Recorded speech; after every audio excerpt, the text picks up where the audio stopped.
ਹਾਂਜੀ ਸਟੂਡੈਂਟਸ, ਜਿਵੇਂ ਕਿ ਤੁਸੀਂ ਜਾਣਦੇ ਹੋ ਕਿ ਇੰਗਲਿਸ਼ ਇਲੈਕਟਿਵ ਕਲਾਸ +1 ਦਾ 6ਵਾਂ ਐਸੇ ਸੋਹਰਾਬ ਐਂਡ ਰੁਸਤਮ ਪਾਰਟ 1 ਅਸੀਂ ਸ਼ੁਰੂ ਕੀਤਾ ਹੋਇਆ ਹੈ। ਤਾਂ ਅੱਜ ਅਸੀਂ ਇਸ ਚੈਪਟਰ ਦੇ ਦੂਸਰੇ ਵੀਡੀਓ ਦੇ ਵਿੱਚ ਇਸ ਚੈਪਟਰ ਦੀ ਬਾਕੀ ਰਹਿੰਦੀ ਹੋਈ ਐਕਸਪਲੇਨੇਸ਼ਨ ਅਤੇ ਇਸ ਚੈਪਟਰ ਦੇ ਐਂਡ ਵਿੱਚ ਦਿੱਤੀਆਂ ਹੋਈਆਂ ਗ੍ਰਾਮਰ ਐਕਸਰਸਾਈਜ਼ ਨੰਬਰ 4, 5 ਐਂਡ 6 ਅਤੇ ਉਹਨਾਂ ਦੇ ਸੋਲੂਸ਼ਨਸ ਆਪਾਂ ਡਿਸਕਸ ਕਰਾਂਗੇ। ਤਾਂ ਸਟੂਡੈਂਟਸ, ਮੈਂ ਤੁਹਾਨੂੰ ਦੱਸਣਾ ਚਾਹਾਂਗਾ ਕਿ ਆਲਰੇਡੀ ਮੈਂ ਪਾਰਟ 1 ਇਸ ਚੈਪਟਰ ਦਾ ਬਣਾ ਚੁੱਕਿਆ ਹਾਂ। ਉਸ ਦੇ ਵਿੱਚ ਮੈਂ ਇਸ ਚੈਪਟਰ ਦਾ ਪੇਜ ਨੰਬਰ 58 ਅਤੇ 59 ਇਹਨਾਂ ਦੋਨਾਂ ਦੀ ਐਕਸਪਲੇਨੇਸ਼ਨ ਮੈਂ ਬਹੁਤ ਈਜ਼ੀ ਲੈਂਗੁਏਜ ਦੇ ਵਿੱਚ ਤੁਹਾਡੇ ਨਾਲ ਸ਼ੇਅਰ ਕਰ ਚੁੱਕਿਆ ਹਾਂ। ਅੱਜ ਬਾਕੀ ਦਾ ਰਹਿੰਦਾ ਚੈਪਟਰ ਅਸੀਂ ਪੂਰਾ ਐਕਸਪਲੇਨ ਕਰਾਂਗੇ ਅਤੇ ਅਸੀਂ ਐਨਾਲਿਸਿਸ ਵੀ ਡਿਸਕਸ ਕਰਾਂਗੇ। ਸਟੂਡੈਂਟਸ, ਮੈਂ ਤੁਹਾਨੂੰ ਦੱਸਣਾ ਚਾਹਾਂਗਾ ਕਿ ਇਸ ਚੈਪਟਰ ਦੇ ਐਂਡ ਵਿੱਚ ਦਿੱਤੀਆਂ ਹੋਈਆਂ ਕੁਝ ਐਕਸਰਸਾਈਜ਼ ਮੈਂ ਆਲਰੇਡੀ ਤੁਹਾਡੇ ਨਾਲ ਸੋਲਵ ਕਰਵਾ ਕੇ ਸ਼ੇਅਰ ਕਰ ਚੁੱਕਿਆ ਹਾਂ, ਜਿਵੇਂ ਕਿ ਸੈਕਿੰਡ ਐਕਸਰਸਾਈਜ਼ ਜੋ ਕਿ ਅਨਲੈਸ ਕੰਜੰਕਸ਼ਨ ਲਗਾ ਕੇ ਅਸੀਂ ਬਣਾਣੀ ਸੀ। ਉਹ ਵਾਲੀ ਐਕਸਰਸਾਈਜ਼ ਦਾ ਆਲਰੇਡੀ ਵੀਡੀਓ ਮੈਂ ਤੁਹਾਨੂੰ ਬਣਾ ਕੇ ਭੇਜ ਚੁੱਕਿਆ ਹਾਂ। ਉਸ ਐਕਸਰਸਾਈਜ਼ ਦੇ ਵਿੱਚ ਤੀਸਰੀ ਐਕਸਰਸਾਈਜ਼ ਦੇ ਸੋਲੂਸ਼ਨਸ ਵੀ ਡਿਸਕਸ ਕੀਤੇ ਹੋਏ ਨੇ, ਜਿਸ ਦੇ ਵਿੱਚ ਫਿਰ ਅਨਲੈਸ ਵਾਲੇ ਹੀ ਕੰਜੰਕਸ਼ਨਸ ਦੇ ਨਾਲ ਰਿਲੇਟਡ ਜਿਹੜੇ ਸੈਂਟੈਂਸਿਸ ਨੇ ਉਹਨਾਂ ਨੂੰ ਹੱਲ ਕਰਕੇ ਮੈਂ ਉਹਨਾਂ ਦਾ ਵੀਡੀਓ ਤੁਹਾਡੇ ਨਾਲ ਸ਼ੇਅਰ ਕਰ ਚੁੱਕਿਆ ਹਾਂ। ਅੱਜ ਵਾਲੇ ਵੀਡੀਓ ਦੇ ਵਿੱਚ ਮੈਂ ਇਸੇ ਚੈਪਟਰ ਦੀ 4th ਐਕਸਰਸਾਈਜ਼, 5th ਐਕਸਰਸਾਈਜ਼ ਅਤੇ 6th ਐਕਸਰਸਾਈਜ਼ ਤੁਹਾਡੇ ਨਾਲ ਡਿਸਕਸ ਕਰਾਂਗਾ। ਕਹਿੰਦੇ I have had reason to hide the name of your father from you, my son। ਕਹਿੰਦੇ ਮੇਰੇ ਕੋਲੇ ਕੋਈ ਕਾਰਨ ਹੈ। ਰੀਜ਼ਨ ਦਾ ਮਤਲਬ ਕੀ ਹੁੰਦਾ ਹੈ? ਕਾਰਨ। ਕਿ ਮੇਰੇ ਕੋਲੇ ਕੋਈ ਕਾਰਨ ਹੈ ਤਾਂ ਮੈਂ ਤੇਰੇ ਫਾਦਰ ਦਾ ਨਾਮ ਤੇਰੇ ਤੋਂ ਛੁਪਾਇਆ। ਹਾਈਡ ਦਾ ਮਤਲਬ ਮੈਂ ਕੱਲ ਦੱਸਿਆ ਸੀ, ਛੁਪਾਉਣਾ। ਮਾਈ ਸਨ, ਮੇਰੇ ਬੇਟੇ, but I will tell you his name now. ਪਰ ਕਹਿੰਦੇ ਮੈਂ ਹੁਣ ਤੈਨੂੰ ਉਸਦਾ ਨਾਮ ਜ਼ਰੂਰ ਦੱਸੂ। ਹੁਣ ਦੱਸੂ। ਸੈਡ ਤਨੀਮੇ। ਕਿਹਨੇ ਕਿਹਾ? ਤਨੀਮੇ ਨੇ। You are the son of the great Rustam the shield of Persia. ਤਾਂ ਜੀ ਹੁਣ ਉਹ ਸੀਕ੍ਰੇਟ ਹੈ, ਉਹ ਖੋਲ ਦਿੰਦੀ ਹੈ। ਕਹਿੰਦੀ ਪੁੱਤਰ ਤੂੰ ਮਹਾਨ ਰੁਸਤਮ ਦਾ ਬੇਟਾ ਹੈ, ਜਿਸ ਨੂੰ ਕਿ ਸ਼ੀਲਡ ਆਫ ਪਰਸ਼ੀਆ ਕਿਹਾ ਜਾਂਦਾ ਹੈ, ਪਰਸ਼ੀਆ ਦੀ ਢਾਲ।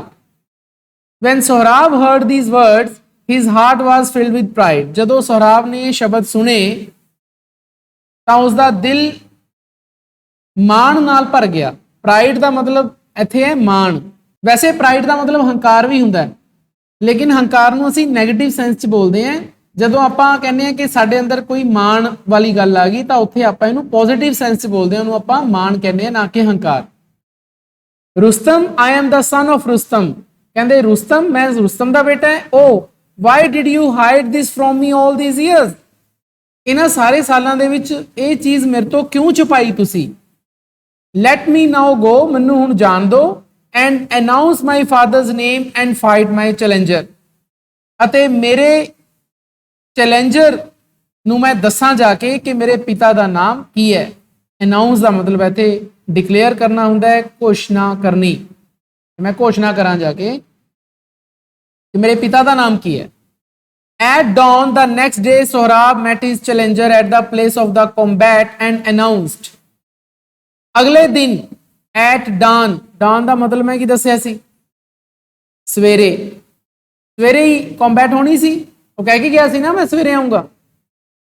ਤਾਂ ਸਵੇਰੇ ਪਹੁੰਚ ਗਿਆ ਜੀ। ਸੋਹਰਾਬ ਆਪਣੇ ਚੈਲੰਜਰ ਨੂੰ ਮਿਲਿਆ, ਚੁਣੌਤੀ ਦੇਣ ਵਾਲੇ ਨੂੰ ਮਿਲਿਆ। ਕਿੱਥੇ? At the place of the combat. Combat ਦਾ ਮਤਲਬ ਜਿੱਥੇ ਲੜਾਈ ਹੋਣੀ ਸੀ।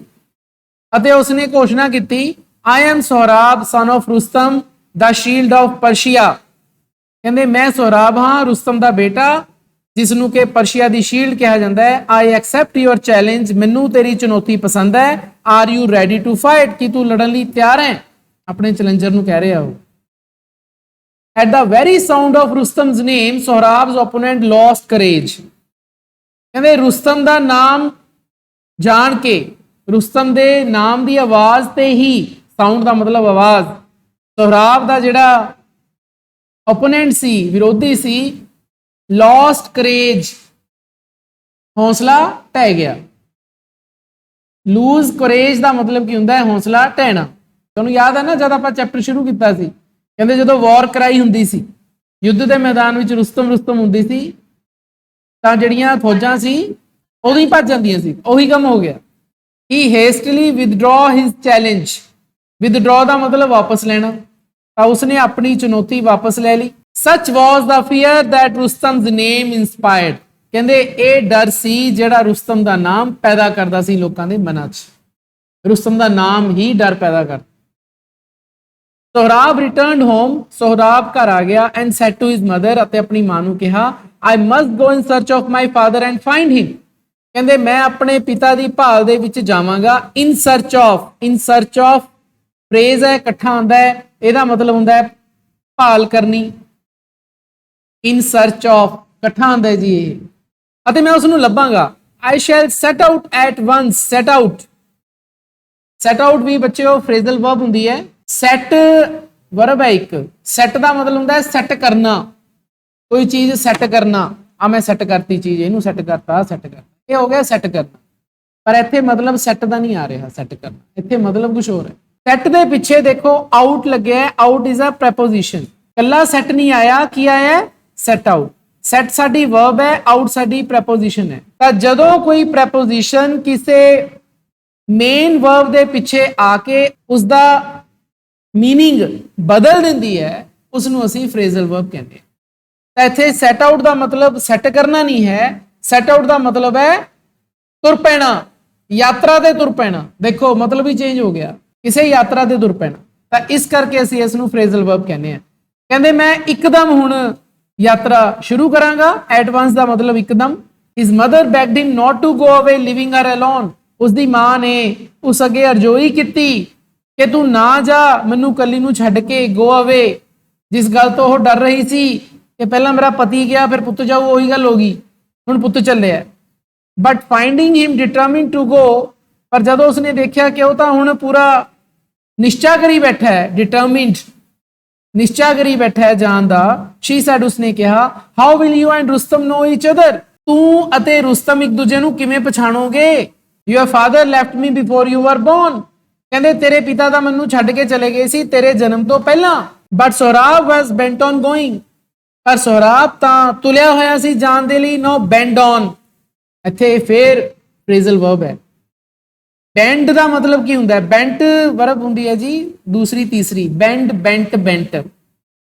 बेंड दा मतलब हुंदा है कोई चीज मुड़ जावे, उहनूं आपां बेंड कहने हैं। पर इत्थे मुड़न दी तां गल है नहीं। बेंड दे पिछे की आ गया? ऑन की है? प्रैपोजिशन। इन्हें मतलब बदलता। बेंड ऑन का मतलब होता है तुलिया होना, जिद फड़ लैनी। बट सोहराब तो हुण तुलिया होया सी कादे लई? जान दे लई। Going, I will not return, मैं वापस नहीं आवांगा। इसने ही सैड, उसने कहा, unless I find my father, जब तक मैं अपने पिता नू लब नहीं लैंदा। इफ यू मस्ट गो, जेकर तेने जाना ही है, I want to tell you something, मैं तेनू कोई गल दस दी है।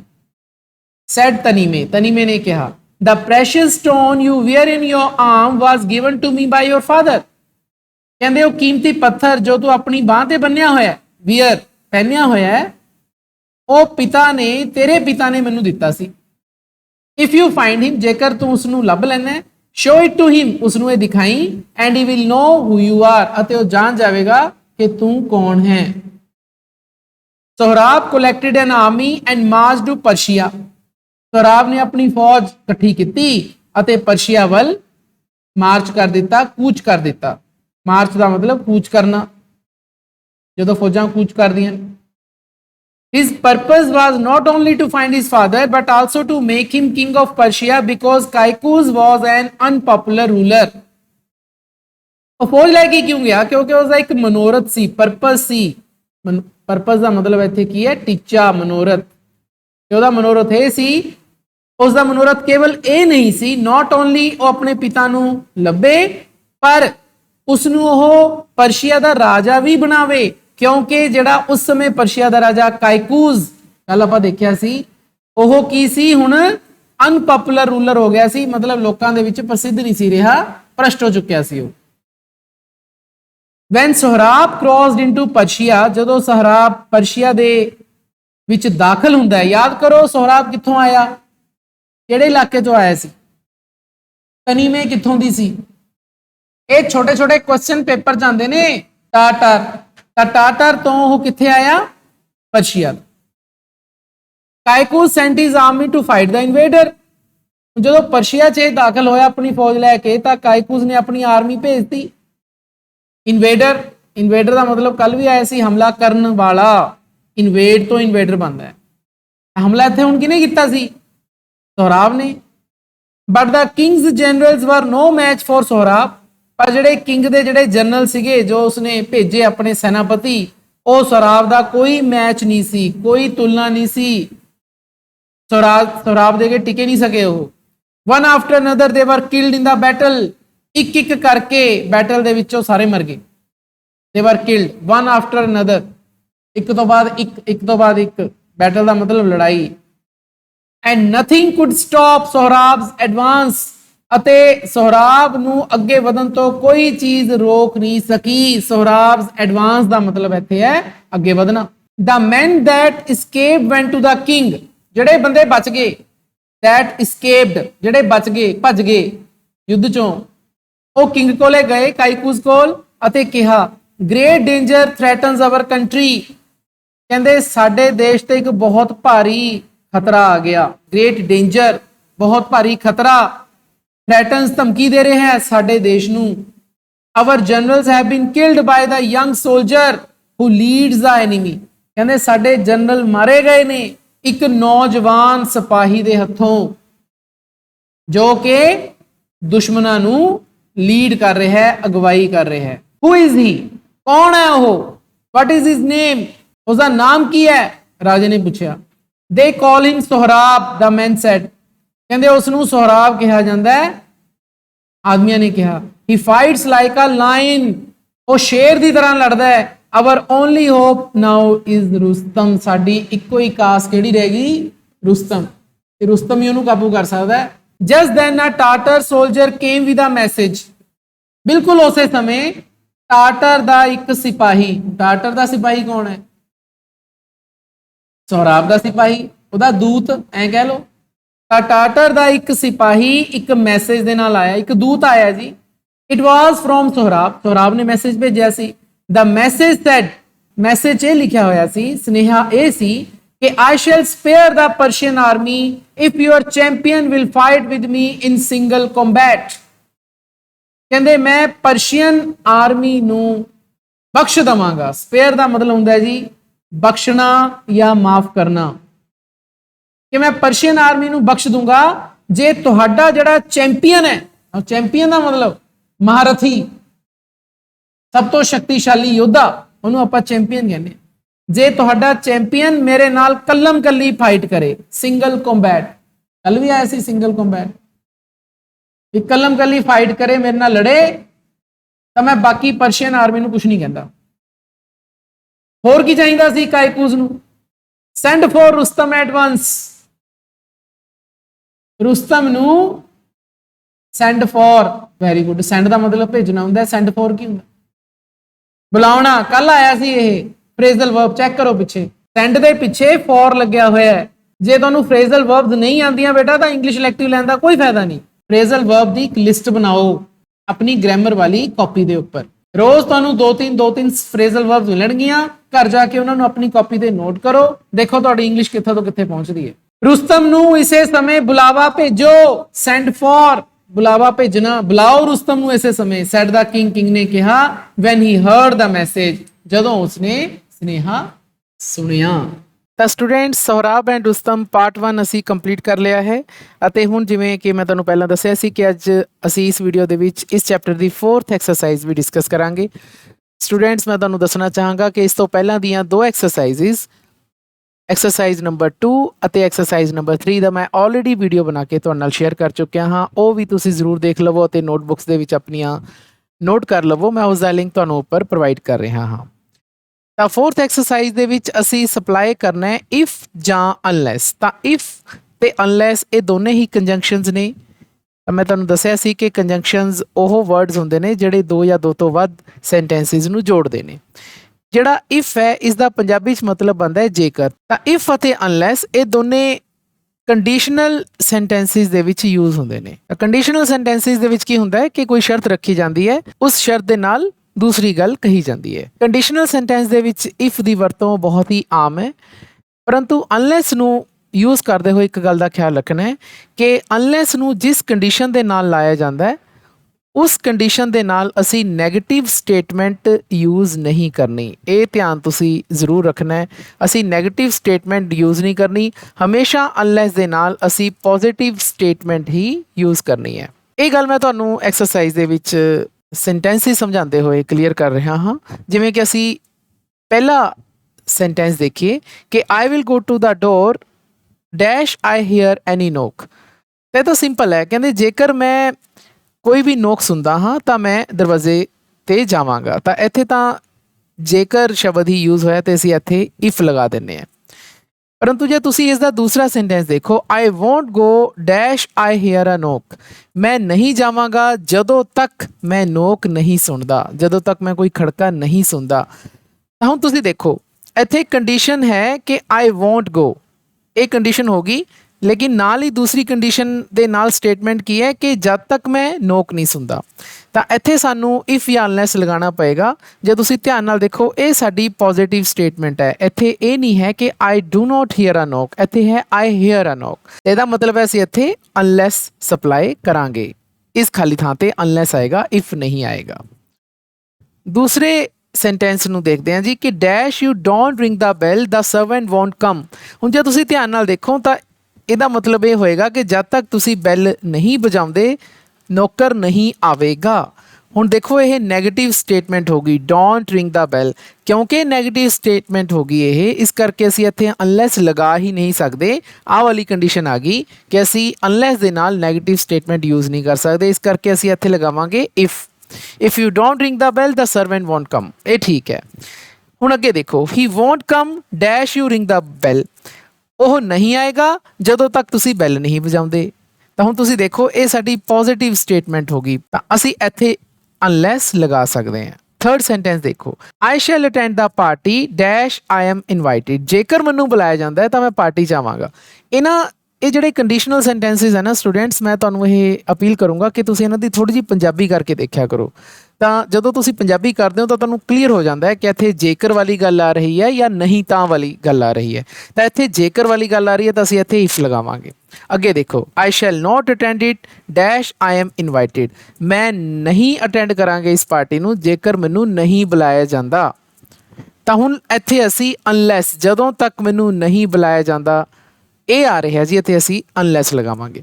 ਬਸ ਅਨਲੈਸ ਦਾ ਖਿਆਲ ਬੱਚਿਓ ਤੁਸੀਂ ਇਹ ਕਰਨਾ ਹੈ ਕਿ ਅਨਲੈਸ ਨੂੰ ਤੁਸੀਂ ਹਮੇਸ਼ਾ ਪੋਜ਼ਿਟਿਵ ਸਟੇਟਮੈਂਟ ਦੇ ਨਾਲ ਹੀ ਯੂਜ਼ ਕਰਨਾ ਹੈ, ਇਸ ਨੂੰ ਤੁਸੀਂ ਨੈਗੇਟਿਵ ਸਟੇਟਮੈਂਟ ਦੇ ਨਾਲ ਯੂਜ਼ ਨਹੀਂ ਕਰਨਾ। ਬਸ ਅਨਲੈਸ ਦਾ ਖਿਆਲ ਰੱਖਣਾ ਹੈ।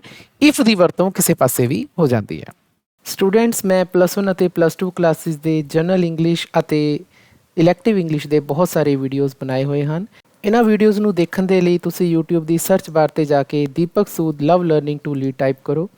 ਰਿਜ਼ਲਟ ਵਿੱਚ ਆਈ ਪਹਿਲੀ ਸਾਈਟ 'ਤੇ ਦੀਪਕ ਸੂਦ 'ਤੇ ਜਾ ਕੇ ਕਲਿੱਕ ਕਰੋ। ਤਾਂ ਇਸ ਤਰ੍ਹਾਂ ਤੁਸੀਂ ਚੈਨਲ 'ਤੇ ਪਹੁੰਚ ਜਾਵੋਗੇ, ਜਿੱਥੇ ਤੁਸੀਂ ਵੀਡੀਓਜ਼ ਦਾ ਇੱਕ ਸੈਕਸ਼ਨ ਦੇਖੋਗੇ। ਵੀਡੀਓਜ਼ 'ਤੇ ਕਲਿੱਕ ਕਰੋ, ਤੁਹਾਨੂੰ ਮੇਰੀਆਂ ਬਣਾਈਆਂ ਹੋਈਆਂ ਸਾਰੀਆਂ ਵੀਡੀਓਜ਼ ਤੁਹਾਨੂੰ ਮਿਲ ਜਾਣਗੀਆਂ। ਇਸ ਦੇ ਵਿੱਚ +1 +2 ਦੀਆਂ ਸਾਰੀਆਂ ਕਲਾਸਿਸ ਦੀਆਂ ਜੋ ਮੈਂ ਵੀਡੀਓਜ਼ ਬਣਾਈਆਂ ਹਨ ਉਹ ਸ਼ਾਮਿਲ ਹਨ। ਪਲੇਲਿਸਟ ਵਾਲੇ ਸੈਕਸ਼ਨ 'ਤੇ ਜਾ ਕੇ ਤੁਸੀਂ ਸਾਰੀਆਂ ਪਲੇਲਿਸਟ ਪ੍ਰਾਪਤ ਕਰ ਪਾਓਗੇ, ਜਿਵੇਂ ਕਿ ਕਲਾਸ 12 ਦੀ ਪਲੇਲਿਸਟ ਚੌਥੇ ਨੰਬਰ 'ਤੇ ਹੈ। ਇਸ 'ਤੇ ਤੁਸੀਂ ਜਾ ਕੇ ਜਦੋਂ ਵਿਊ ਫੁੱਲ ਪਲੇਲਿਸਟ ਕਰੋਗੇ ਤਾਂ ਤੁਹਾਨੂੰ ਕਲਾਸ 12 ਦੀਆਂ ਸਾਰੀਆਂ ਵੀਡੀਓਜ਼ ਮਿਲ ਜਾਣਗੀਆਂ। ਇਸੇ ਤਰ੍ਹਾਂ ਤੁਸੀਂ ਬਾਕੀ ਕਲਾਸ 11 ਉਹਨਾਂ ਦੀ ਪਲੇਲਿਸਟ 'ਤੇ ਜਾ ਕੇ ਸਾਰੀਆਂ ਵੀਡੀਓਜ਼ ਪ੍ਰਾਪਤ ਕਰ ਸਕਦੇ ਹੋ। ਅਤੇ ਇਸੇ ਤਰ੍ਹਾਂ ਮੈਂ ਕਲਾਸ 11 ਅਤੇ ਕਲਾਸ 12 ਦੀਆਂ ਗ੍ਰਾਮਰ ਦੀਆਂ ਵੀਡੀਓ ਲਿਸਟ ਬਣਾਈ ਹੋਈ ਹੈ, ਤਾਂ ਉਹ ਸਾਰੀਆਂ ਵੀਡੀਓਜ਼ ਤੁਹਾਨੂੰ ਪ੍ਰਾਪਤ ਹੋ ਜਾਣਗੀਆਂ। ਅਤੇ ਇੱਕ ਪਲੇਲਿਸਟ ਇੰਗਲਿਸ਼ ਇਲੈਕਟਿਵ ਕਲਾਸ 11 ਦੀ ਵੀ ਹੈ, ਅਤੇ ਉਸ ਦੇ ਵਿੱਚ ਤੁਹਾਨੂੰ ਸਾਰੀਆਂ ਕਲਾਸ 11 ਦੀਆਂ ਪਲੇਲਿਸਟ ਪ੍ਰਾਪਤ ਹੋ ਜਾਣਗੀਆਂ। ਤਾਂ ਮੈਂ ਤੁਹਾਨੂੰ ਸਾਰਿਆਂ ਨੂੰ ਅਪੀਲ ਕਰਦਾ ਹਾਂ ਕਿ ਇੱਕ ਵਾਰ ਤੁਸੀਂ ਦੀਪਕ ਸੂਦ ਲਵ ਲਰਨਿੰਗ ਟੂ ਲੀਡ ਚੈਨਲ 'ਤੇ ਜ਼ਰੂਰ ਵਿਜ਼ਿਟ ਕਰੋ। ਚੌਥੀ ਐਕਸਰਸਾਈਜ਼ ਕਰਨ ਤੋਂ ਬਾਅਦ ਅਸੀਂ ਪੰਜਵੀਂ ਐਕਸਰਸਾਈਜ਼ ਵੱਲ ਆਉਂਦੇ ਹਾਂ। ਇਹ ਗ੍ਰਾਮਰ ਤੋਂ ਜ਼ਿਆਦਾ ਇਹ ਬੱਚਿਓ ਵੋਕੈਬਲਰੀ ਬਿਲਡਿੰਗ ਐਕਸਰਸਾਈਜ਼ ਹੈ। ਤਾਂ ਇਸ ਦੇ 2 ਕਾਲਮਸ ਹੈ ਜੀ, column A, column B। Column A ਦੇ ਵਿੱਚ ਕੁਝ ਵਰਡਸ ਹੈ ਅਤੇ ਕਾਲਮ B ਦੇ ਵਿੱਚ ਉਹਨਾਂ ਦੀ ਐਕਸਪਲੇਨੇਸ਼ਨ ਹੈ। ਹੁਣ ਕਾਲਮ A ਦੇ ਵਿੱਚ ਜਿਹੜੇ ਵਰਡਸ ਆਏ ਹੈ, ਇਹ ਸੋਹਰਾਬ ਐਂਡ ਰੁਸਤਮ ਪਾਰਟ 1 ਵਾਲੇ ਚੈਪਟਰ ਦੇ ਵਿੱਚੋਂ ਹੀ ਆਏ ਹੈ। ਇਹ ਸਾਰੇ ਵਰਡਸ ਚੈਪਟਰ ਦੇ ਵਿੱਚੋਂ ਆਏ ਹੈ ਅਤੇ ਉਹਨਾਂ ਦੀ ਐਕਸਪਲੇਨੇਸ਼ਨ ਮੈਂ ਆਲਰੇਡੀ ਚੈਪਟਰ ਸਮਝਾਉਂਦੇ ਹੋਏ ਤੁਹਾਨੂੰ ਇਹਨਾਂ ਸਾਰੇ ਵਰਡਸ ਦੇ ਮੀਨਿੰਗ, ਉਹਨਾਂ ਦੀ ਐਕਸਪਲੇਨੇਸ਼ਨ ਕਰਵਾ ਚੁੱਕਿਆ। ਤਾਂ ਜਿਹੜੇ ਬੱਚਿਆਂ ਨੇ ਦੋਨੇ ਪਾਰਟਸ ਵਾਲੇ ਵੀਡੀਓ ਜਿਸ ਦੇ ਵਿੱਚ ਮੈਂ Sohrab and Rustam part 1 discuss ਕੀਤਾ ਹੈ ਉਹ ਦੇਖਿਆ ਹੋਇਆ, ਤਾਂ ਉਹ ਈਜ਼ਲੀ ਆਨਸਰ ਇਹਦੇ ਦੇ ਪਾਣਗੇ। ਜਿਵੇਂ ਦੇਖੋ, ਅਸੀਂ ਪਹਿਲਾਂ ਇਹਨਾਂ ਦੀ ਨੰਬਰਿੰਗ ਕਰ ਦਿੰਦੇ ਹਾਂ ਜੀ ਕਿ 1 2 3 4 5 6 7 8 9 10 11 12 13 ਤਾਂ ਟੋਟਲ 13 ਵਰਡਸ ਹੈ ਜੀ ਜਿਨ੍ਹਾਂ ਦੀ 13 ਐਕਸਪਲੇਨੇਸ਼ਨ ਸਾਨੂੰ ਕਾਲਮ ਬੀ ਦੇ ਵਿੱਚ ਦਿੱਤੀਆਂ ਹੋਈਆਂ। ਤਾਂ ਸਭ ਤੋਂ ਪਹਿਲਾਂ ਜੀ ਆਰਟਸ ਆਫ ਵਾਰ, ਤਾਂ ਯੁੱਧ ਦੇ ਜਿਹੜੇ ਕੌਸ਼ਲ ਹੁੰਦੇ ਨੇ ਉਹਨਾਂ ਨੂੰ ਅਸੀਂ ਆਰਟਸ ਆਫ ਵਾਰ ਕਹਿੰਦੇ ਆ ਜੀ। ਤਾਂ ਇਹਦਾ ਆਏਗਾ ਜੀ skill in use of weapons and in fighting, ਤਾਂ ਇਹ ਪਹਿਲੇ ਦਾ ਆਨਸਰ ਹੋ ਗਿਆ। ਦੂਸਰਾ ਹੈ ਜੀ ਵਾਰੀਅਰ, ਵਾਰੀਅਰ ਯੋਧੇ ਨੂੰ ਕਿਹਾ ਜਾਂਦਾ ਹੈ। ਵਨ ਹੂ ਫਾਈਟਸ ਫॉर ਔਰ ਡਿਫੈਂਡ ਸਮ ਅਦਰ ਪਰਸਨ, ਜੋ ਲੜਦਾ ਹੈ ਜਾਂ ਬਚਾਉਂਦਾ ਹੈ ਉਸ ਨੂੰ ਅਸੀਂ ਵਾਰੀਅਰ ਕਹਿੰਦੇ ਹਾਂ। ਤੀਸਰਾ ਹੈ ਜੀ ਵਰਡ ਚੈਲੰਜਰ, ਚੈਲੰਜਰ ਦਾ ਮਤਲਬ ਚੁਣੌਤੀ ਦੇਣ ਵਾਲਾ। One who calls another for fight, ਇਹ ਸਾਡਾ ਤੀਸਰਾ ਹੋ ਗਿਆ ਜੀ। ਫੋਰਥ ਹੈ ਜੀ ਸਾਡਾ ਕੰਬੈਟ, ਕੰਬੈਟ ਲੜਾਈ ਨੂੰ ਕਿਹਾ ਜਾਂਦਾ ਹੈ ਜੀ, ਤਾਂ ਫਾਈਟ ਉੱਪਰ ਹੀ ਪਿਆ ਹੈ, ਤਾਂ ਇਹਦਾ ਆਨਸਰ 4 ਹੋ ਗਿਆ ਜੀ। ਤਾਂ ਪੰਜਵਾਂ ਹੈ ਜੀ ਚੈਂਪੀਅਨ, ਚੈਂਪੀਅਨ ਹੁੰਦਾ ਜੀ ਉਹ ਜੋ ਲੜਾਈ ਤੋਂ ਡਰਦਾ ਨਹੀਂ, ਕਿਸੇ ਤੋਂ ਡਰਦਾ ਨਹੀਂ, ਡੇਅਰਿੰਗ ਅ ਫਾਈਟਰ, ਇਸ ਨੂੰ ਅਸੀਂ ਪੰਜਵੇਂ ਦਾ ਨਾਮ ਦੇ ਦਿੰਦੇ ਹਾਂ। ਛੇਵਾਂ ਹੈ ਫੀਟ, ਫੀਟ ਕਿਹਾ ਜਾਂਦਾ ਜੀ ਜਿਸ ਨੂੰ ਕਿ ਬਹੁਤ ਹੀ ਜ਼ਿਆਦਾ ਯੁੱਧ ਦੇ ਵਿੱਚ ਜੋ ਬਹੁਤ ਹੀ ਜ਼ਿਆਦਾ ਕੁਸ਼ਲ ਹੋਵੇ, ਤਾਂ ਐਨ ਐਕਟ ਸ਼ੋਇੰਗ ਗ੍ਰੇਟ ਸਕਿੱਲ ਔਰ ਸਟਰੈਂਥ, ਤਾਂ ਇਹਦਾ ਆਨਸਰ ਆ ਗਿਆ ਜੀ ਸਾਡਾ ਛੇਵੇਂ ਦਾ। ਸੱਤਵਾਂ ਹੈ ਜੀ ਜਨਰਲ, ਤਾਂ ਇਹ ਇੱਕ ਸੈਨਾ ਦੇ ਅਫਸਰ ਦੀ ਪਦਵੀ ਹੈ, an officer of very high rank in the army, ਇਹ ਸਾਡਾ ਸੱਤਵਾਂ ਆ ਗਿਆ ਜੀ। ਅੱਠਵਾਂ ਹੈ ਪੈਰੈਂਟੇਜ, ਪੇਰੈਂਟਸ ਨੂੰ ਕਿਹਾ ਜਾਂਦਾ ਹੈ ਜੀ, ਤਾਂ ਵਨਸ ਪੇਰੈਂਟਸ ਆ ਗਿਆ ਜੀ ਸਾਡਾ। ਨੌਵਾਂ ਹੈ ਜੀ ਵਾਰ ਕਰਾਈ, ਯੁੱਧ ਵੇਲੇ ਜੋ ਲੜਾਈਆਂ ਚਿੱਕਾਂ ਵੱਜਦੀਆਂ ਨੇ ਉਹਨਾਂ ਨੂੰ ਅਸੀਂ ਵਾਰ ਕਰਾਈ ਕਹਿੰਦੇ ਆ, ਤਾਂ ਵਰਡ ਆਫ ਕਰਾਈ ਸ਼ਾਊਟਡ ਇਨ ਬੈਟਲ, ਇਹ ਆ ਗਿਆ ਜੀ ਸਾਡਾ ਨੌਵਾਂ। ਸਵੋਰਡਸਮੈਨਸ਼ਿਪ, ਸਵੋਰਡਸਮੈਨਸ਼ਿਪ ਦਾ ਮਤਲਬ ਹੁੰਦਾ ਹੈ ਜੀ ਤਲਵਾਰਬਾਜ਼ੀ, ਜੋ ਤਲਵਾਰ ਦੇ ਵਿੱਚ ਤਲਵਾਰ ਚਲਾਉਣ ਦੇ ਵਿੱਚ ਕੁਸ਼ਲਤਾ ਨੂੰ ਕਿਹਾ ਜਾਂਦਾ ਹੈ, ਤਾਂ ਇਹ ਆ ਗਿਆ ਜੀ ਸਾਡਾ 10ਵਾਂ। 11ਵਾਂ ਹੈ ਜੀ ਸ਼ੀਲਡ, ਤਾਂ ਢਾਲ ਨੂੰ ਕਿਹਾ ਜਾਂਦਾ ਹੈ ਜੀ, a thing that protect the body when fighting, ਤਾਂ ਇਹ ਆਨਸਰ ਆ ਗਿਆ ਜੀ ਸਾਡਾ 11। ਪ੍ਰੈਗਨੈਂਟ ਜੋ ਕਿ ਕਿਸੇ ਬੱਚੇ ਨੂੰ ਜਨਮ ਦੇਣ ਵਾਲੀ ਹੋਵੇ, ਤਾਂ ਇਹਦਾ ਆਨਸਰ ਆ ਗਿਆ ਜੀ ਅ ਵੂਮਨ ਵਿਦ ਚਾਈਲਡ। ਤੇ ਇੱਕੋ ਹੀ ਰਹਿ ਗਿਆ ਪ੍ਰੈਸ਼ੀਅਸ ਆਫ ਗ੍ਰੇਟ ਵੈਲਿਊ, ਤਾਂ ਇਹ ਸਾਡਾ ਕੀਮਤੀ ਚੀਜ਼, ਇਹ ਆਨਸਰ ਹੋ ਗਿਆ। ਇਹ ਸਾਰੇ ਵਰਡਸ ਦੀ ਐਕਸਪਲੇਨੇਸ਼ਨ ਮੈਂ ਚੈਪਟਰ ਦੇ ਵਿੱਚ ਵੀ ਕਰਾਈ ਹੈ, ਇੱਕ ਵਾਰੀ ਫੇਰ ਕਰਵਾਤੀ, ਤਾਂ ਸਟੂਡੈਂਟਸ ਇਹਨਾਂ ਨੂੰ ਤੁਸੀਂ ਆਪਣੀ ਨੋਟਬੁੱਕ ਤੇ ਨੋਟ ਕਰ ਲੈਣਾ। ਸਟੂਡੈਂਟਸ ਪੰਜਵੀਂ ਐਕਸਰਸਾਈਜ਼ ਕਰਨ ਤੋਂ ਬਾਅਦ ਅਸੀਂ ਛੇਵੀਂ ਐਕਸਰਸਾਈਜ਼ ਵੱਲ ਆਉਂਦੇ ਹਾਂ। ਛੇਵੀਂ ਐਕਸਰਸਾਈਜ਼ ਜਿਵੇਂ ਪਹਿਲਾਂ ਕਿ ਅਸੀਂ ਬਹੁਤ ਸਾਰੀਆਂ ਐਕਸਰਸਾਈਜ਼ਸ ਕੀਤੀਆਂ ਨੇ, ਫਿਲ ਇਨ ਦੀ ਬਲੈਂਕਸ ਨੇ, ਤਾਂ ਇਸ ਦੇ ਵਿੱਚ ਕਾਫੀ ਸਾਰੀਆਂ ਖਾਲੀ ਥਾਵਾਂ ਹੁੰਦੀਆਂ ਨੇ, ਕੁਝ ਵਰਡਸ ਅਪਲਾਈ ਕਰਨੇ ਹੁੰਦੇ ਨੇ। ਜਿਹੜੇ ਵਰਡਸ ਆਪਾਂ ਨੇ ਉਹਨਾਂ ਖਾਲੀ ਥਾਵਾਂ ਦੇ ਵਿੱਚ ਪਾਣੇ ਹੁੰਦੇ ਨੇ, ਉਹ ਸਾਰੇ ਵਰਡ ਚੈਪਟਰ 'ਚੋਂ ਹੀ ਲਏ ਗਏ ਹੁੰਦੇ ਨੇ। ਹੁਣ ਜੇ ਤੁਸੀਂ ਦੇਖੋ ਤਾਂ ਇਸ ਦੇ ਵਿੱਚ ਟੋਟਲ 3 ਐਕਸਰਸਾਈਜ਼ਸ ਆਈ ਨੇ ਛੇਵੇਂ 'ਚ। ਇੱਕ A ਹੈ, ਫਿਰ ਹੈ B, ਇੱਥੇ B ਲਿਖਣਾ ਚਾਹੀਦਾ ਸੀ, ਫਿਰ ਹੈ C, ਤਾਂ ਟੋਟਲ 3 ਐਕਸਰਸਾਈਜ਼ਸ ਨੇ ਜੀ। ਤੇ ਜੇਕਰ ਤੁਸੀਂ ਇਹਨਾਂ ਸਾਰੀਆਂ ਐਕਸਰਸਾਈਜ਼ਸ ਦੇ ਵਰਡਸ ਦੇਖੋ, ਉਹ ਵਰਡ ਚੈਪਟਰ 'ਚੋਂ ਹੀ ਲਏ ਗਏ ਨੇ, ਜਿਵੇਂ ਹੇਸਟਲੀ, ਡੌਨ, ਥ੍ਰੈਟਨਡ, ਇਹ ਸਾਰੇ ਵਰਡ ਚੈਪਟਰ ਦੇ ਵਿੱਚ ਆਏ ਨੇ, ਜਿਨ੍ਹਾਂ ਦੇ ਮੈਂ ਮਤਲਬ ਤੁਹਾਨੂੰ ਚੈਪਟਰ ਦੀ ਐਕਸਪਲੇਨੇਸ਼ਨ ਕਰਾਉਂਦੇ ਹੋਏ ਦੱਸੇ ਹੈ। ਇਸੇ ਤਰ੍ਹਾਂ ਜੇ ਤੁਸੀਂ B ਐਕਸਰਸਾਈਜ਼ ਦੇਖੋ ਤਾਂ ਬੈਂਟ ਔਨ, ਅਨਪੋਪੂਲਰ, ਇੰਸਪਾਇਰਡ, ਕੰਪੀਟ, ਇਹ ਸਾਰੇ ਵਰਡ ਚੈਪਟਰ 'ਚੋਂ ਹੀ ਲਏ ਗਏ ਨੇ। ਅਸੀਂ ਛੇਵੇਂ ਦੀ ਇਹ ਐਕਸਰਸਾਈਜ਼ ਕਰਨ ਜਾ ਰਹੇ ਹਾਂ, ਤੇ ਇਹ ਸਾਰੇ ਵਰਡਸ 9 ਦੇ 9 ਵਰਡਸ ਚੈਪਟਰ ਦੇ ਵਿੱਚੋਂ ਆਏ ਨੇ। ਇਹਨਾਂ ਦੇ ਮੀਨਿੰਗ ਮੈਂ ਆਲਰੇਡੀ ਤੁਹਾਡੇ ਨਾਲ ਡਿਸਕਸ ਕਰ ਚੁੱਕਿਆ, ਲੇਕਿਨ ਜਿਹੜੀਆਂ ਖਾਲੀ ਥਾਵਾਂ ਆਉਂਦੀਆਂ ਨੇ ਇਹ ਹੋ ਸਕਦਾ ਚੈਪਟਰ 'ਚੋਂ ਆ ਜਾਣ ਜਾਂ ਬਾਹਰੋਂ ਵੀ ਆ ਸਕਦੀਆਂ ਨੇ। ਤਾਂ ਜਿਵੇਂ ਪਹਿਲੀ ਹੈ ਜੀ the general dash his soldiers to a position from where they could fight better, ਤਾਂ ਜਨਰਲ ਆਪਣੇ ਸਿਪਾਹੀਆਂ ਨੂੰ ਇੱਕ ਅਜਿਹੀ ਥਾਂ ਤੇ ਪਿੱਛੇ ਲੈ ਗਿਆ ਜਿੱਥੋਂ ਕਿ ਉਹ ਚੰਗੀ ਤਰ੍ਹਾਂ ਲੜ ਸਕਦੇ ਸੀ। ਤਾਂ ਇੱਕ ਵਰਡ ਹੈ ਜੀ ਵਿਦਡਰੂ, ਤਾਂ ਵਿਦਡਰੂ ਇੱਥੇ ਇਸ ਖਾਲੀ ਥਾਂ ਦੇ ਵਿੱਚ ਆਏਗਾ। ਦੂਸਰਾ ਹੈ the results of the election to the Lok Sabha ਵਰ ਡੈਸ਼, ਲੋਕ ਸਭਾ ਦੇ ਇਲੈਕਸ਼ਨਸ ਦੇ ਰਿਜ਼ਲਟ ਸੁਣਾਏ ਗਏ, ਤਾਂ ਇੱਥੇ ਆਏਗਾ ਜੀ announced. Mister Parjit won the election by a big margin of votes, mister Parjit ਕਾਫੀ ਵੱਡੇ ਅੰਤਰ ਦੇ ਨਾਲ ਜਿੱਤ ਗਏ। ਹੀ ਗੋਟ 1,56,000 ਵੋਟਸ, ਉਹਨਾਂ ਨੂੰ 1,56,000 ਵੋਟਾਂ ਮਿਲੀਆਂ। His dash got only 33,000 votes, ਉਹਨਾਂ ਦੇ ਵਿਰੋਧੀ ਨੂੰ ਸਿਰਫ 33,000 ਵੋਟਸ ਮਿਲੀਆਂ। ਤਾਂ ਵਿਰੋਧੀ ਦੀ ਇੰਗਲਿਸ਼ ਹੁੰਦੀ ਹੈ ਜੀ ਓਪੋਨੈਂਟ, ਤਾਂ ਅਸੀਂ ਇੱਥੇ ਲਿਖ ਦਾਂਗੇ opponent.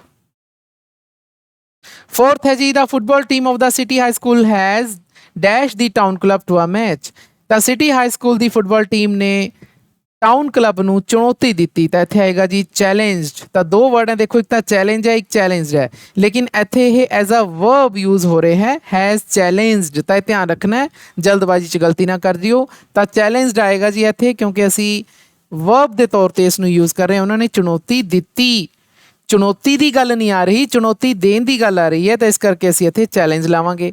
The town club has accepted the dash the match is going to be played tomorrow, town club ਨੇ ਚੁਣੌਤੀ ਸਵੀਕਾਰ ਕਰ ਲਈ, ਤਾਂ ਹੁਣ ਤੁਸੀਂ ਇਹ ਸੈਂਟੈਂਸ ਦੇਖੋ, ਇਹਦੇ ਵਿੱਚ ਹੈ ਕਿ ਉਹਨਾਂ ਨੇ ਚੁਣੌਤੀ ਨੂੰ ਸਵੀਕਾਰ ਕਰ ਲਿਆ।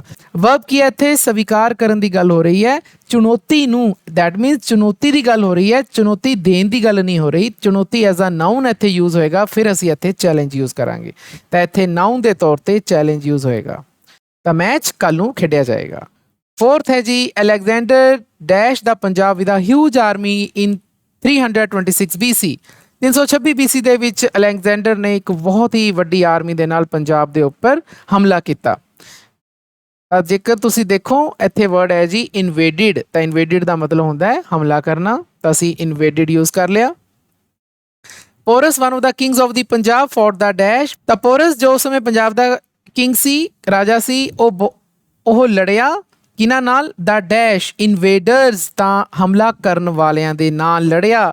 ਤਾਂ ਧਿਆਨ ਨਾਲ ਦੇਖੋ ਬੱਚਿਓ, ਉੱਪਰ ਆਪਾਂ ਨੇ ਇਨਵੇਡਿਡ ਪਾਇਆ, ਇੱਥੇ ਪਾਇਆ ਇਨਵੇਡਰਸ। ਉੱਪਰ ਜਿਹੜਾ ਆਪਾਂ ਇਨਵੇਡਿਡ ਪਾਇਆ ਸੀ ਉਹ ਸੀਗੀ ਵਰਬ, ਇੱਥੇ ਇਨਵੇਡਰਸ ਹਮਲਾ ਕਰਨ ਵਾਲੇ, ਇਹ ਹੋ ਗਿਆ ਨਾਊਨ। ਤਾਂ ਧਿਆਨ ਰੱਖਿਓ ਸ਼ਬਦ ਇੱਕੋ ਵਰਗੇ ਲੱਗਦੇ ਨੇ ਲੇਕਿਨ ਇਹਨਾਂ ਦਾ ਯੂਜ਼ ਅਲੱਗ-ਅਲੱਗ ਹੈ। ਅੱਗੇ ਦੇਖੋ, ਬਟ ਹੀ ਵਾਜ਼ ਡਿਫੀਟਿਡ, ਪਰ ਉਸ ਦੀ ਹਾਰ ਹੋਈ, because his small army was no dash for the invading army. ਕਿਉਂਕਿ ਉਸ ਦੀ ਛੋਟੀ ਜਿਹੀ ਆਰਮੀ ਕੋਈ ਮੈਚ ਨਹੀਂ ਸੀ, ਕੋਈ ਤੁਲਨਾ ਨਹੀਂ ਸੀ ਉਸ ਦੀ। ਇੱਥੇ ਮੈਚ ਆਏਗਾ ਜੀ, ਆਂਸਰ ਮੈਚ ਆ ਪਿਆ ਜੀ। ਕੀ ਤੁਲਨਾ ਨਹੀਂ ਸੀ ਕਰਦੀ? ਇਨਵੇਡਿੰਗ ਆਰਮੀ ਦੀ ਦਾ ਮੈਚ ਨਹੀਂ ਸੀ ਕਰਦੀ। ਹੁਣ ਧਿਆਨ ਨਾਲ ਦੇਖੋ, ਇੱਕ ਹੋਰ ਵਰਡ ਆ ਗਿਆ ਇਨਵੇਡਿੰਗ। ਇਨਵੇਡਿੰਗ ਸ਼ਬਦ ਵੀ ਬੱਚਿਓ ਐਡਜੈਕਟਿਵ ਹੈ। ਧਿਆਨ ਨਾਲ ਦੇਖੋ, ਇਨਵੇਡਿੰਗ ਆਰਮੀ ਹਮਲਾ ਕਰਨ ਵਾਲੀ ਫੌਜ ਦੀ ਤੁਲਨਾ ਦੇ ਵਿੱਚ ਪੋਰਸ ਦੀ ਆਰਮੀ ਬਹੁਤ ਹੀ ਥੋੜੀ ਸੀ। Alexander's dash was one of the earliest in India's history. Alexander ਦੇ ਜਿਹੜੇ ਹਮਲੇ ਸੀ ਉਹ ਭਾਰਤ ਦੀ ਹਿਸਟਰੀ ਦੇ ਸਭ ਤੋਂ ਪਹਿਲਾਂ ਵਾਲੇ ਹਮਲੇ ਸੀ। ਤਾਂ ਇੱਥੇ ਇੱਕ ਵਰਡ ਰਹਿ ਗਿਆ ਇਨਵੇਜ਼ਨ, ਤਾਂ ਇੱਥੇ ਆਏਗਾ ਜੀ ਇਨਵੇਜ਼ਨ। ਇਨਵੇਜ਼ਨ ਵੀ ਇੱਕ ਨਾਊਨ ਹੁੰਦਾ ਹੈ। ਹੁਣ ਤੁਸੀਂ ਧਿਆਨ ਨਾਲ ਬੱਚਿਓ ਦੇਖੋ, ਮੈਂ ਤੁਹਾਨੂੰ ਤਾਂ ਹੀ ਕਹਿਣਾ ਹੁੰਦਾ ਹੈ ਕਿ ਸਟੂਡੈਂਟਸ ਤੁਸੀਂ ਇਹ ਵਾਲੀਆਂ ਜਿਹੜੀਆਂ ਫਿਲ ਇਨ ਦੀ ਬਲੈਂਕਸ ਵਾਲੀ ਐਕਸਰਸਾਈਜ਼ਿਜ਼ ਹੈ ਜ਼ਰੂਰ ਕਰਿਆ ਕਰੋ, ਬਿਕੋਜ਼ ਇਸ ਨਾਲ ਵੋਕੈਬਲਰੀ ਬਹੁਤ ਜ਼ਿਆਦਾ ਡਿਵੈਲਪ ਹੁੰਦੀ ਹੈ। ਹੁਣ ਤੁਸੀਂ 4 ਵਰਡਸ ਦੇਖੋ ਇੱਕੋ ਤਰ੍ਹਾਂ ਦੇ ਨੇ, ਇਨਵੇਡਿਡ, ਇਨਵੇਡਰਸ, ਇਨਵੇਡਿੰਗ, ਇਨਵੇਜ਼ਨ। ਇਨਵੇਡਿਡ ਐਜ਼ ਅ ਵਰਬ ਯੂਜ਼ ਹੋਇਆ ਹੈ, ਹਮਲਾ ਕਰਨਾ। ਇਨਵੇਡਰਸ ਐਜ਼ ਅ ਨਾਊਨ ਯੂਜ਼ ਹੋਇਆ ਹੈ, ਹਮਲਾ ਕਰਨ ਵਾਲਾ। ਇਨਵੇਡਿੰਗ ਐਜ਼ ਐਨ ਐਡਜੈਕਟਿਵ ਯੂਜ਼ ਹੋਇਆ, ਵਿਸ਼ੇਸ਼ਣ ਦੇ ਤੌਰ ਤੇ ਯੂਜ਼ ਹੋ ਰਿਹਾ ਹੈ ਕਿ ਹਮਲਾ ਕਰਨ ਵਾਲੀ ਫੌਜ। ਤੇ ਇਨਵੇਜ਼ਨ ਫਿਰ ਨਾਊਨ ਦੇ ਤੌਰ ਤੇ ਯੂਜ਼ ਹੋਇਆ ਹੈ। ਜੇ ਤੁਸੀਂ ਧਿਆਨ ਨਾਲ ਦੇਖੋ ਤਾਂ ਚਾਰੇ ਵਰਡਸ ਦਾ ਜਿਹੜਾ ਰੂਟ ਵਰਡ ਹੈ ਉਹ ਇਨਵੇਡ ਹੈ। ਜੋ ਮੁੱਖ ਸ਼ਬਦ ਹੈ ਉਹ ਇਨਵੇਡ ਹੈ। ਇਹ ਮੁੱਖ ਸ਼ਬਦ ਤੋਂ ਇਹ ਸਾਰੇ ਵਰਡ ਜਿਹੜੇ ਹੈ ਡਿਰਾਈਵ ਹੋਏ ਹੈ। ਇਸੇ ਕਰਕੇ ਮੈਂ ਆਪਣੇ ਇਲੈਕਟਿਵ ਦੇ ਸਟੂਡੈਂਟਸ ਨੂੰ ਬਹੁਤ ਜ਼ੋਰ ਦੇ ਕੇ ਕਹਿਣਾ ਹੁੰਦਾ ਹੈ ਕਿ ਤੁਸੀਂ ਇਹ ਫਿਲ ਇਨ ਦੀ ਬਲੈਂਕਸ ਵਾਲੀਆਂ ਐਕਸਰਸਾਈਜ਼ ਜ਼ਰੂਰ ਕਰਿਆ ਕਰੋ, ਕਿਉਂਕਿ ਇਸ ਨਾਲ ਆਪਣੀ ਵੋਕੈਬਲਰੀ ਬਹੁਤ ਜ਼ਿਆਦਾ ਡਿਵੈਲਪ ਹੁੰਦੀ ਹੈ। ਉਮੀਦ ਹੈ ਸਟੂਡੈਂਟਸ ਕਿ ਤੁਹਾਨੂੰ ਅੱਜ ਦੀਆਂ ਤਿੰਨੇ ਵੋਕੈਬਲਰੀ ਦੀਆਂ ਐਕਸਰਸਾਈਜ਼ ਅਤੇ ਨਾਲ ਹੀ ਜੋ ਆਪਣਾ ਥੋੜਾ ਚੈਪਟਰ ਦੀ ਐਕਸਪਲੇਨੇਸ਼ਨ ਰਹਿ ਗਈ ਸੀ ਉਹ ਸਾਰੀ ਸਮਝ ਆ ਗਈ ਹੋਵੇਗੀ। ਜੇਕਰ ਫਿਰ ਵੀ ਤੁਹਾਨੂੰ ਕੋਈ ਡਾਊਟ ਹੈ ਤਾਂ ਤੁਸੀਂ ਮੈਨੂੰ ਕਮੈਂਟ ਸੈਕਸ਼ਨ ਦੇ ਵਿੱਚ ਪੁੱਛ ਸਕਦੇ ਹੋ। ਮੈਂ ਐਂਡ ਦੇ ਵਿੱਚ ਤੁਹਾਨੂੰ ਇਸ ਚੈਪਟਰ ਦੇ ਬਣਾਏ ਹੋਏ ਸਾਰੇ ਵੀਡੀਓਜ਼ ਦੇ ਲਿੰਕ ਤੁਹਾਡੇ ਨਾਲ ਸ਼ੇਅਰ ਕਰ ਰਿਹਾ ਹਾਂ। ਫਿਰ ਕਿਸੇ ਚੈਪਟਰ ਨੂੰ ਲੈ ਕੇ ਮਿਲਾਂਗੇ ਜੀ। ਧੰਨਵਾਦ।